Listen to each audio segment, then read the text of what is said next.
In today's episode of Drift Project, we'll install one of the most important parts in the car and tinker with the V8 engine. Let's go!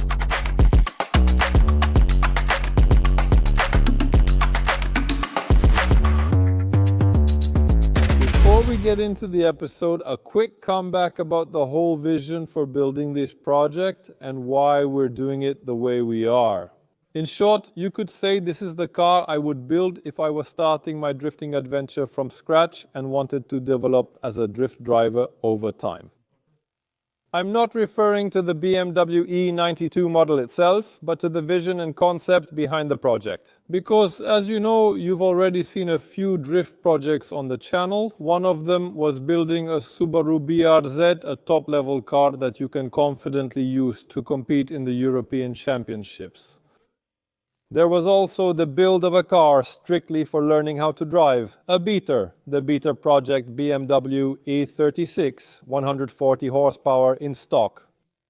This is the kind of car that lets you start your drifting adventure. But to put it simply, further modifications don't make sense because it requires a lot of money. In this case, you could say we're combining these two cars a bit. That's why from the start we're installing components like a professional steering angle kit, which in my opinion is very important in drifting, and then electronics, like the EQ Master, which will protect the computer and other components. Thanks to this, the car becomes highly upgradable in the future, and the situation won't end up like with that project, where the client who used the car decided he wanted to go bigger, and rebuilding that car actually took a lot of time and money to make it happen. So we want to avoid all of that with this car and plan the build from the start in such a way that in the first stage we make 300 horsepower, but most of the components are already prepared so that you can easily put them into a top-tier car. That's why at the beginning we invest a bit more money into this car than necessary, but in the long run, if I want to do another stage, more power, a roll cage and a semi-pro car setup that I can take to competitions, I'll have much less work, much lower costs, and overall it just makes a lot more sense. That's why this is a project for someone who in short wants to develop over time in drifting, or wants to start somewhere but do it smartly, not quickly and cheaply with an unknown result.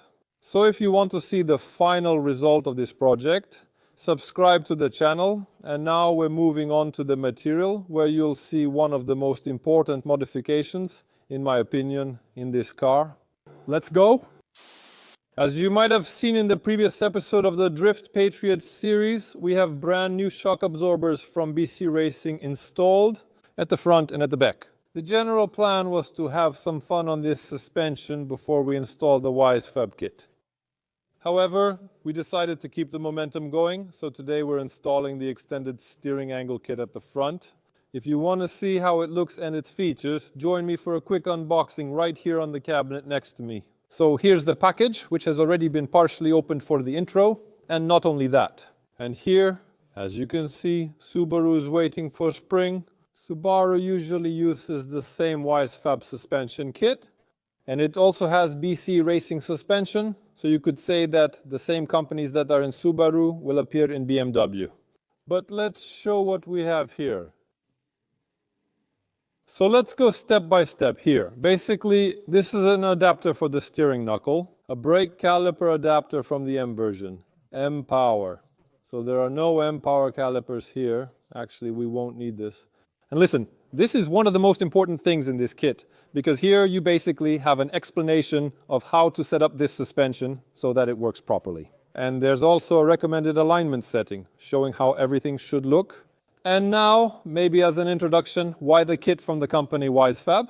In short, in my opinion, the steering suspension kit is one of the most important things in a drift car, because it determines the driving precision, the feeling the driver has, and simply put, the fun and enjoyment you get out of it. When you invest a lot of money in a car, you want to end up with the effect that you simply get a lot of joy from driving it and the car goes exactly where you want it to. Unfortunately, I had the questionable pleasure of finding out how a car shouldn't handle, because with the Subaru BRZ, if you watched Drift Project, previously there were problems with the front steering suspension.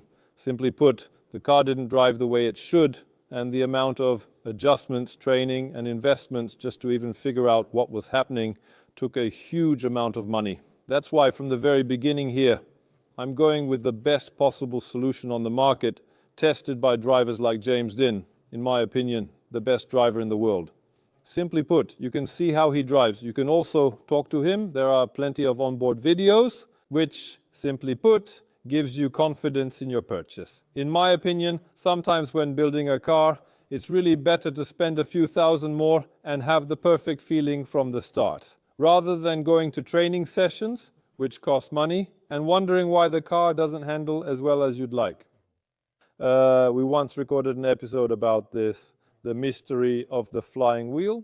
If anyone is interested in this topic, we invite you to check it out on YouTube. And now we can show you what I have here.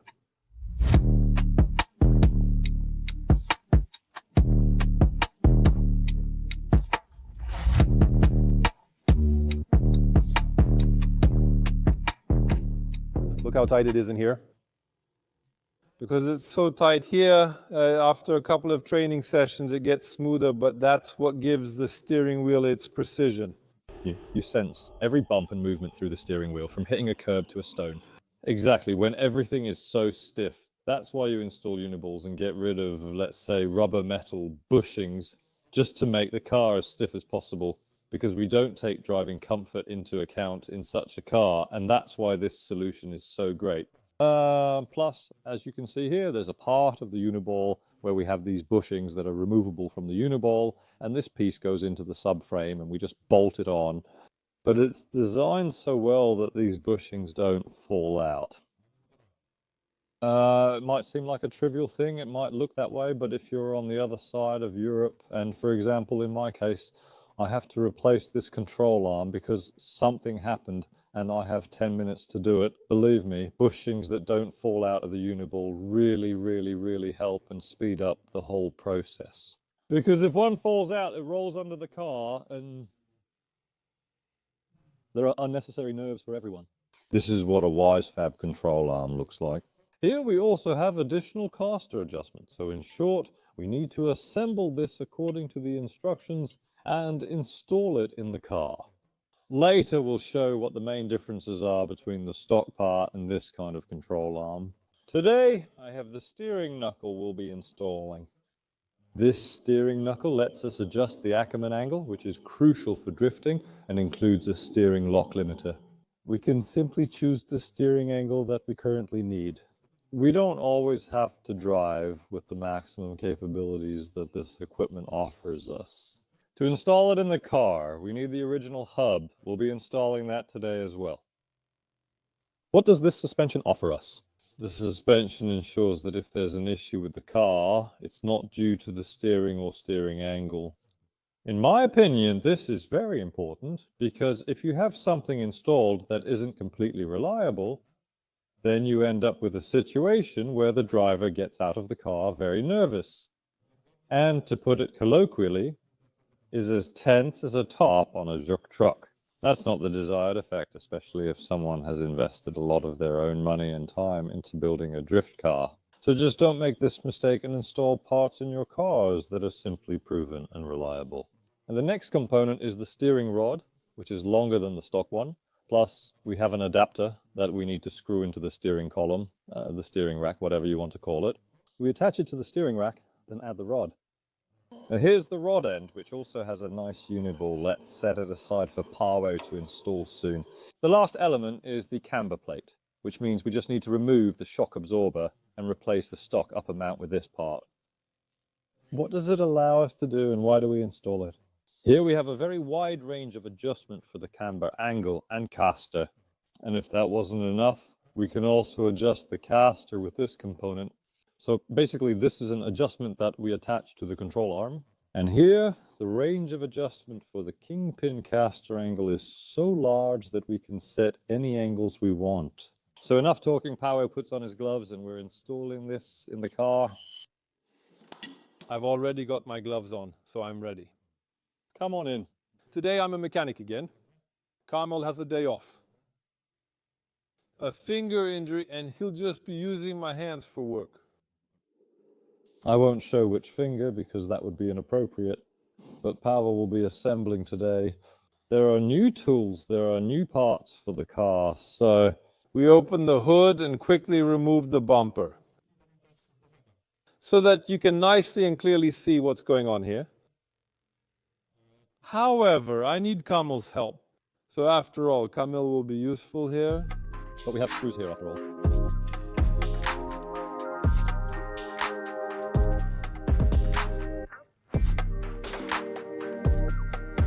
Alright, it's coming along fine now.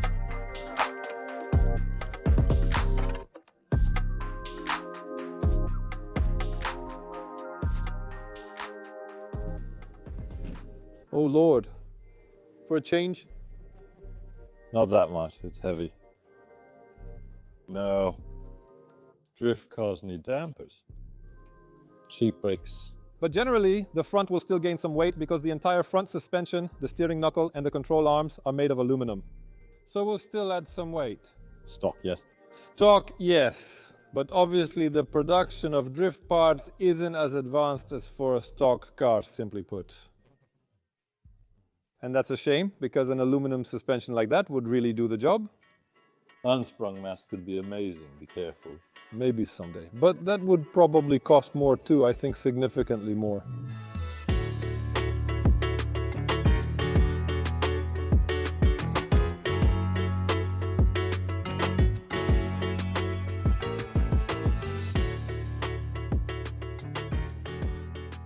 So we've got two control arms unscrewed, which we'll soon replace with one. The tie rod had already been cut earlier because it was replaced in the steering rack. The stabilizer bar is unscrewed, actually cut off. So now we just need to unscrew the steering knuckle from the strut. And we'll start pulling. Exactly. Oh, it's coming, it's coming. I know it's coming, I can feel it. Are you holding it? We got it.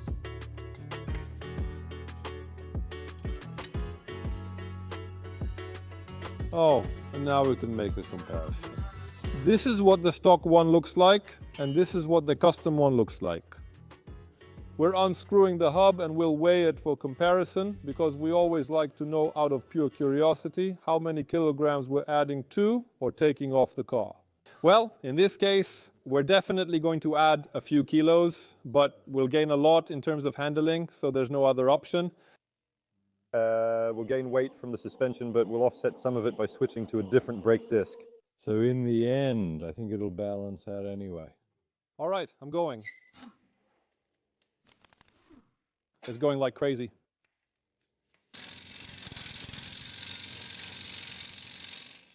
You're so lucky, you're really lucky. That's pure luck.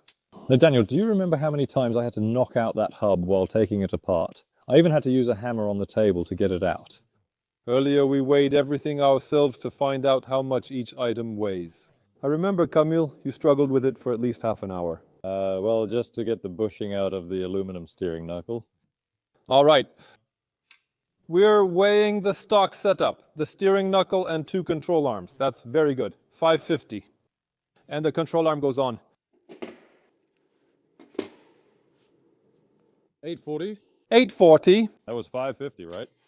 Nearly 3 kilos, 2.9. A little update. Now we're taking off the front shock absorber, swapping the camber plate, and starting to put everything back together. It's possible that here we'll have to cut out a spot for adjustment, because that's how the suspension designer intended it, so there might be a bit of sparks flying.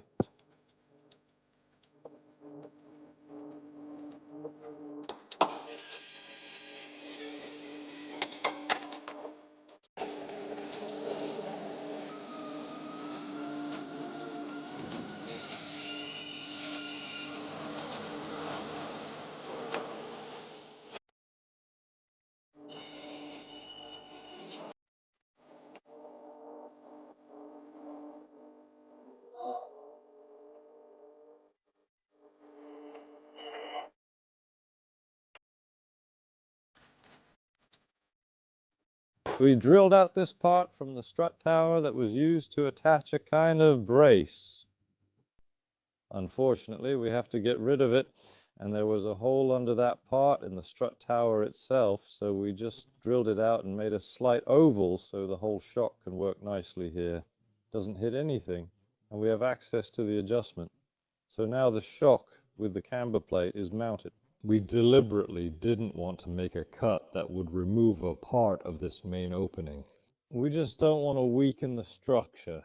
That's why there's an opening, a delicate bean shape, so that everything has its place. And now... Oh! Let's go with the steering rod.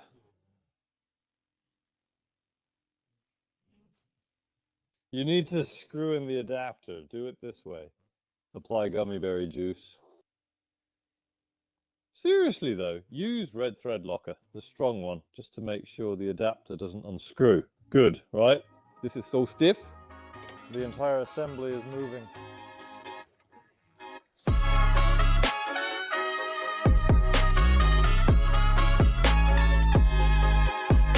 We'll buy screws tomorrow since we have a sample.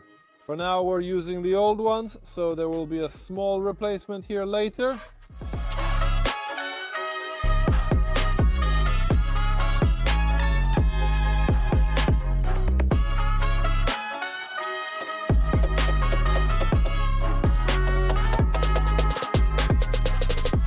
Look, almost at zero. So basically the wheel will stick out quite a bit, and this fender will most likely have to be replaced with another one. But there are M-style fenders, and the M-style front fenders are wider, and from what I've seen, it should be pretty much okay then. No, it will fit. You lined it up perfectly into the hole. Whoa, sir! Yeah, it's flying out. No, but look, the air deflector is on the brakes. Out. Out. So the wheel arch too, for sure. The wheel arch too. I'm curious how the stock bumper will fit, but we need to lift it a lot since it's here. But we can, you know, show it. Oh. Yeah, panta. Oh, wow. What's that, a clamp? Amor. A hook hammer? Yes, we'll have to use a different rim mounting. Well then, or a spacer. So it'll stick out even more. So it'll move away even more. Well, that'll be it, right here. No. Forget it, it's already on the shock absorber. We have the right side preliminarily assembled. We definitely still need to replace the bolts with new ones. And what we can already see is that we'll also have to choose the right rims, because here between the rim and the shock absorber there's, well, it spins, but there's very little space, so we'll have to move the rim out a bit. Tomorrow we'll also install a new hub with new bolts right away, and we'll see if the stock disc fits. And if not, we'll have to figure something out. But that's standard when making changes to a car. Yes. In that case, we'll order new bolts tomorrow, we'll do the other side, and then at the very end, the final result. So, we'll see each other soon.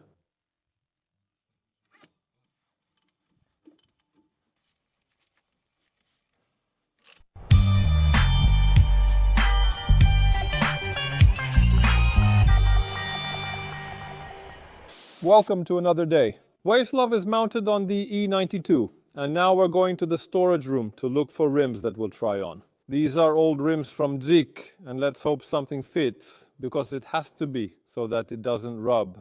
Because if it rubs, it won't be good.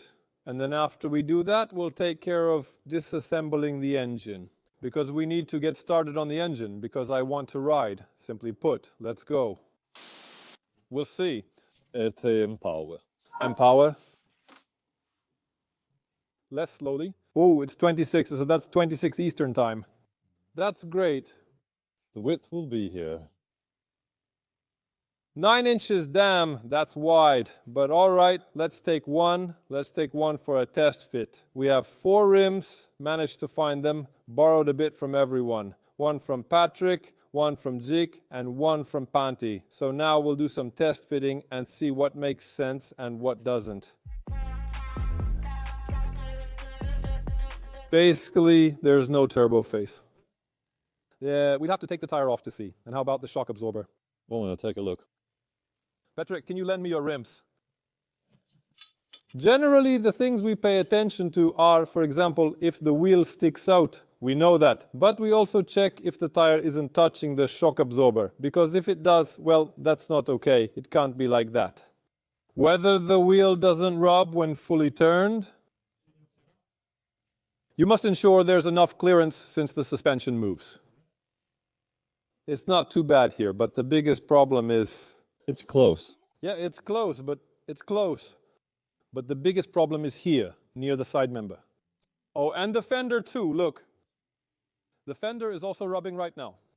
Generally, I've often seen situations like this on the track where someone is driving at full angle and suddenly spins out. And this often happens because if you have the wrong wheel specs for your suspension, the tire rubs against the frame rail and basically the wheel locks up. As a result, the car spins out and everyone gets really frustrated because that's not driving. It's just fighting with the car. That's why it's worth checking all of this.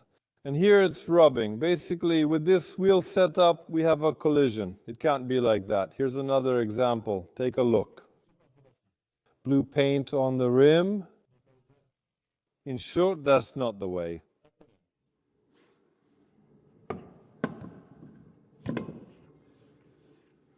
No, it's fine here. It's okay. No, it actually looks pretty good. Go ahead and take the other one.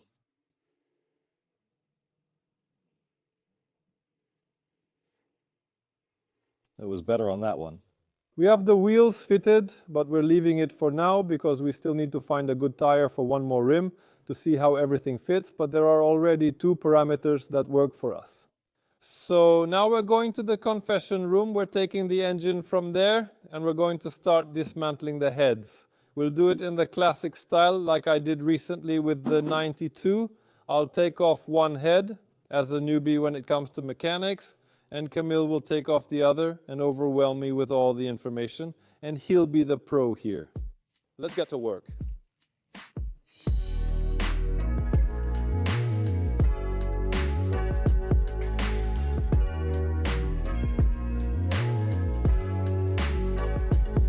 Meet each other. Actually, for you, this is the first introduction. BMW, uza BMWs. First, we need to prepare a place where we'll put everything we take off. Since it's a cylinder head, the area must be clean. We take some paper, a degreasing agent, and we'll wipe down the countertop.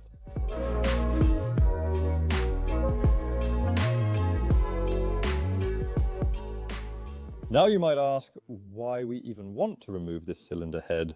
There are actually 2 reasons. In one of the previous videos, you saw that on one of the cylinders, actually I think it was even on this row, on this bank, there was slightly weaker compression and the cylinder's efficiency was lower.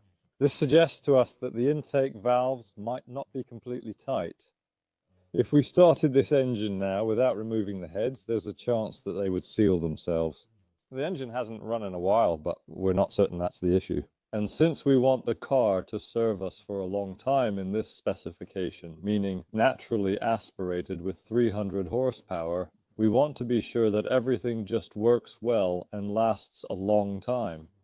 Besides, when we take off the cylinder head, we'll be able to very accurately assess the condition of the cylinders and the piston. Because right now we've only seen a part of the cylinder from the bottom of the engine, but we can't see the top. So let's get to work. We'll take off the cylinder head, and in a while we'll have more information about the condition of this engine. And now what's great is, click, we set up a little cabinet here, a bit further away. We take tools from here, we turn here, we put things down here. So just like when someone works in a kitchen, there's supposedly a triangle. When you design a kitchen, we've designed the workshop the same way, thanks to that. We have a triangle, but a workshop one. All right, let's get to it. I'll go with the first head then. Camille, I need access to the engine compartment. So I should just leave. Not too far. Daniel, there's something for you now. Did you hear how bad it was, Odessa? Now it was nice to hear. Don't remove the screws from the bases. Just take out the whole base. There are 5 here and 6 here. And I'll mark the intake. So the intake camshaft. The arrow points that way because you can swap the foot. Well, not this one, but you can rotate this one. So it should be in that direction. And 6 means counting. So this is the last one. This is the first one. So 12.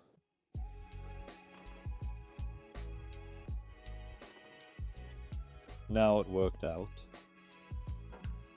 Damn, honestly, it's pure pleasure to work with equipment like this. There's a need, bro. It's coming off, but a ring is holding it. And you have a sealant that keeps it tight. Yes, so that Camel can figure it out.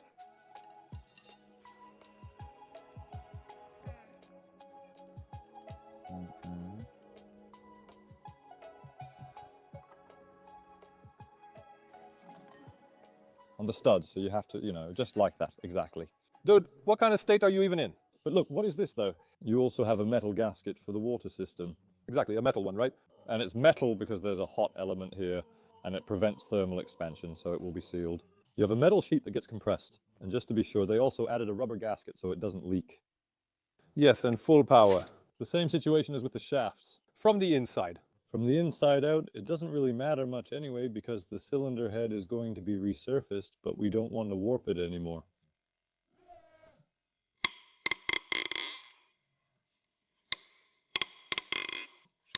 You don't have to do it like that. Just loosen them all. There you go. It's loose now. And there's a little magnet at the back. Oh, show me. Show me what the diameter is. That's interesting. I think it's an 8. Where's the 8? That's a 10. Try to yank it out. King Tony in action.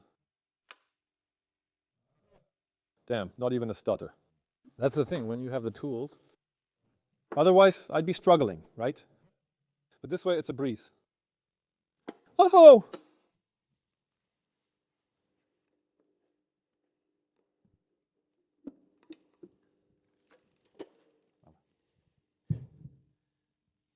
But it's not that easy in general. In general, taking off the cylinder head with a master like Kamil, who is my master of automotive mechanics, is super easy. If I did it myself, I'd probably do everything wrong, but when Kamil is here and explains everything to me step by step, honestly, it's just pure pleasure. So Kamil, thank you very much. Thanks for your kind words. Suddenly everything seems simple.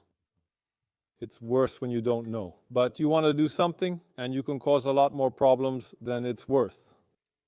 Kamil likely knows the most, since he's familiar with several cases. Look how thick this bushing is here. It ends right here. It really seems thick. How much is that, 3 or 4 millimeters? Thanks to Kamil's help, I removed my first 1UZ cylinder head. It was great, but I have to go now for another Christmas Eve dinner. So I'm leaving you in Camille and Daniel's hands, and I'm off to get something to eat. My friend. So we've already removed the gasket, so first of all, we'll need to check if this surface is straight and clean it nicely. But that's a small problem. We're looking at the cylinders, which look very nice. You can still see the factory honing, not just marks. The honing itself is visible. We practically don't have any ridges, meaning the carbon buildup that usually forms in the area where the rings don't work isn't there. We just need to clean the pistons a bit from the carbon buildup that's accumulated over the years. But it's really a very small amount because even when I run my finger over it, it's very soft. So we'll just use some chemicals and clean it all up nicely. We're removing the second head and bringing them to Mr. Pan to machine and inspect. And then we'll put it all back together later.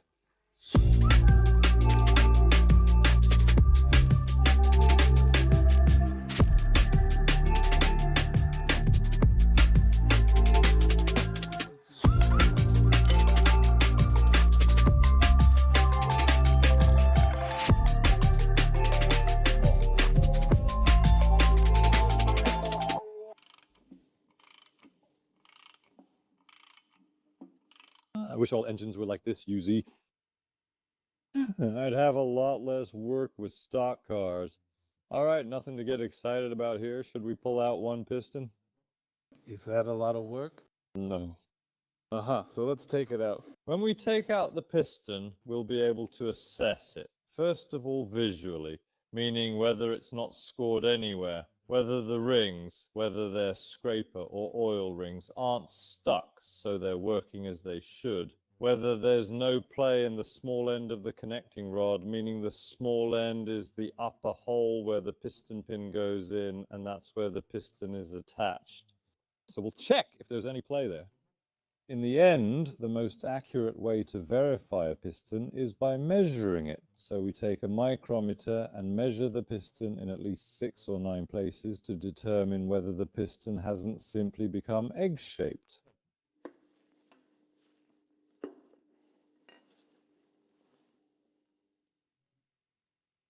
As you can see, it came out without using too much force, which only shows that there are no ridges on the cylinder sleeve. All the rings move and rotate, despite the engine having stood on the pallet for a long time. This is rare in new cars. Even in the JZ, there's nothing like this. Here, you have these locating pins. After assembling this into one piece, it increases the rigidity of the connection between these two elements, so this is also a very nice solution. To sum up, the engine is completely disassembled. Both cylinder heads are removed. I'll bolt them together, clean them up a bit, and we'll take them to our engine guy. We took out one piston, which looks very, very good. So really all that's left for us is to clean the block, order the necessary seals like camshaft seals, some gaskets, and then put it all back together. It really looks very good. If new engines were built the way this one is, mechanics would have less work. We're finishing today's work on the engine, and if you, like Pao, would like to get some tips about car mechanics, leave a comment with the title Mechanics, and we'll try to provide more materials like this. With that, we say goodbye and see you in the next videos.